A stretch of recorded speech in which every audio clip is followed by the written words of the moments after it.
നമ്മുടെ സ്വകാര്യ വിദ്യാഭ്യാസ മേഖല വലിയൊരു കച്ചവട രംഗമാണെന്നാണ് പൊതുവെയുള്ള വിമർശനം. അവിടെ അധ്യാപകരാവാനും വിദ്യാർത്ഥികളാവാനും കോഴ കൊടുക്കണം. സ്ഥാപനം നടത്തിക്കൊണ്ടുപോകാൻ പണം വേണ്ടേ എന്നാണ് അവർ ചോദിക്കുക. എന്നാൽ ഇതിൽ നിന്ന് വ്യത്യസ്തമായി സമൂഹത്തിൻ്റെ നന്മ ലക്ഷ്യമാക്കി തുടങ്ങിയ ചില സ്ഥാപനങ്ങളെങ്കിലും നമുക്കുണ്ട്. തിരൂരങ്ങാടി PSMO കോളേജിൻ്റെ ചരിത്രത്തിൽ എവിടെയും കോഴയില്ല. എയ്ഡഡ് വിദ്യാഭ്യാസ സ്ഥാപനങ്ങളിൽ അധ്യാപക നിയമനത്തിനും വിദ്യാർത്ഥി പ്രവേശനത്തിനും കോഴ വാങ്ങുന്നു എന്നത് രഹസ്യമല്ല.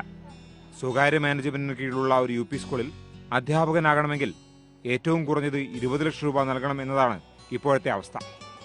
അധ്യാപക നിയമനത്തിന് മാത്രമല്ല, ഭൂരിഭാഗം മാനേജ്മെന്റ് കോളേജുകളിലും ഡിഗ്രി കോഴ്സുകളിലേക്കുള്ള പ്രവേശനത്തിന് 25,000 രൂപ മുതൽ 1.5 ലക്ഷം രൂപ വരെയാണ് ഈടാക്കുന്നത്.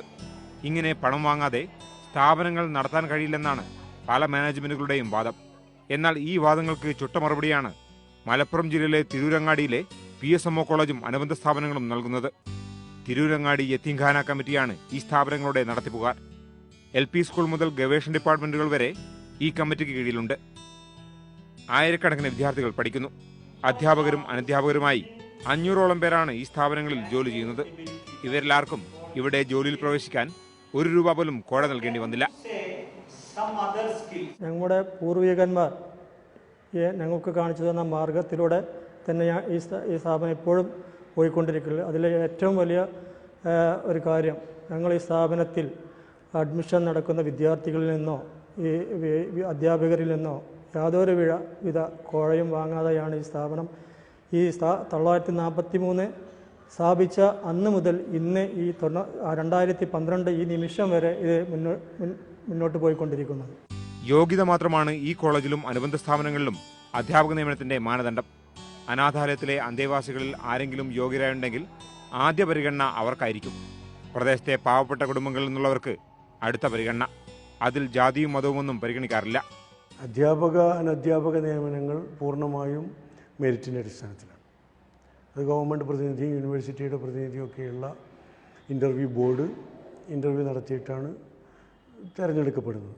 അതിലും ഞങ്ങൾ ഒരു ബോണസ് മാർക്ക് ഈ സ്ഥാപനത്തിൽ നിന്ന് പഠിച്ചുപോയ അന്തേവാസികളായ വിദ്യാർത്ഥിനികൾക്ക് നൽകുന്നുണ്ട്. അതുകൊണ്ട് തന്നെ ഇവിടെയുള്ള അധ്യാപകരിൽ അന്യമതസ്ഥർ നിരവധിയുണ്ട്. വിവിധ പ്രദേശങ്ങളിൽ നിന്നുള്ളവരുണ്ട്. അപ്പോൾ സാമ്പത്തിക മാത്രം ലക്ഷ്യമാക്കി പ്രവർത്തിക്കുന്ന സ്ഥാപനങ്ങൾക്ക് സത്യത്തിൽ ഈ സ്ഥാപനം ഒരു മാതൃകയാണ്. കുഴ വാങ്ങാതെ വിദ്യാഭ്യാസ സ്ഥാപനങ്ങൾ നടത്താൻ കഴിയില്ല എന്ന വാദം തെറ്റാണ് എന്ന് സ്ഥാപിക്കാൻ ഞങ്ങൾ സാധിച്ചിട്ടുണ്ട്. ഏറ്റവും ഒടുവിലായി ഈ കഴിഞ്ഞ മാർച്ച് മാസത്തിൽ PSMO കോളേജിൽ നടന്ന 6 അധ്യാപക നിയമനങ്ങളിലും ആരോടും മാനേജ്മെന്റ് പണം വാങ്ങിയില്ല. ഞാൻ 28 വർഷത്തോളമായി ഇവിടെ അധ്യാപകനാണ്. ഈ കാലയളവിൽ ആയിരക്കണക്കിന് വിദ്യാർത്ഥികൾ മാനേജ്മെൻറ്റ് സീറ്റിൽ അഡ്മിഷൻ നേടിയിട്ടുണ്ട്. അതേപോലെ അധ്യാപകരും അനധ്യാപകരുമായി 100ഓളം ആളുകളെങ്കിലും ഇവിടെ നിയമിക്കപ്പെട്ടിട്ടുണ്ട്. കോടിക്കണക്കിന് രൂപ കൊയ്തെടുക്കാൻ സാധിക്കുമായിരുന്നു. പക്ഷേ ഒരു നയാ പൈസ പോലും ആ രംഗത്ത് മാനേജ്മെൻറ്റ് ഉണ്ടാക്കിയിട്ടില്ല. ഒരു അനുഭവം വളരെ വേറിട്ട ഒന്നാണ്. ഒരു വിദ്യാർത്ഥി പ്രവേശനത്തിന് ഒരമ്മ അനാഥയായ തൻ്റെ മകളെയുമായിട്ട് ഇവിടെ പോസ്റ്റ് ഗ്രാജുവേഷന് ഒരു സീറ്റിൽ അഡ്മിഷന് വേണ്ടി വന്നു.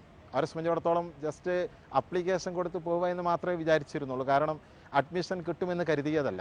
വളരെ പാവപ്പെട്ട കുടുംബത്തിൽ നിന്നുള്ളതാണ്, അനാഥയാണ്.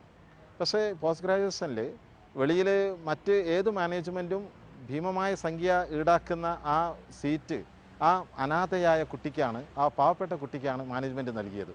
1 രൂപ പോലും കോഴ വാങ്ങാതിരുന്നിട്ടും കോളേജിൽ അടിസ്ഥാന സൗകര്യങ്ങൾക്ക് കുറവൊന്നും വരുത്താറുമില്ല. 14 ഡിപ്പാർട്ട്മെന്റുകൾ, 2 ഗവേഷണ കേന്ദ്രങ്ങൾ, 9 ഡിഗ്രി കോഴ്സുകൾ, 6 PG കോഴ്സുകൾ, 2000ഓളം കുട്ടികൾ.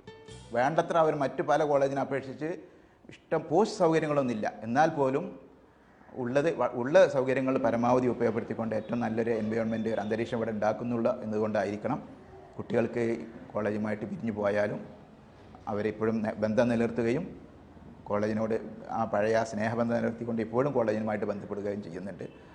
അതുമല്ല, ഇനി പിന്നെ അതിന് ചില ആൾക്കാർ പിരിഞ്ഞു പോയതിന് ശേഷം ഒരു പക്ഷേ അവർ മുന്നിട്ട് ഇറങ്ങിയതുകൊണ്ടായിരിക്കണം മറ്റുള്ളവരെ മൊബിലൈസ് ചെയ്തുകൊണ്ട് കാര്യങ്ങൾ കൂടുതൽ ഭംഗിയായിട്ട് പോകുന്നുണ്ട്. ഇപ്പോഴും കോളേജിലെ ഡിജിറ്റൽ ലൈബ്രറി ശ്രദ്ധേയമാണ്.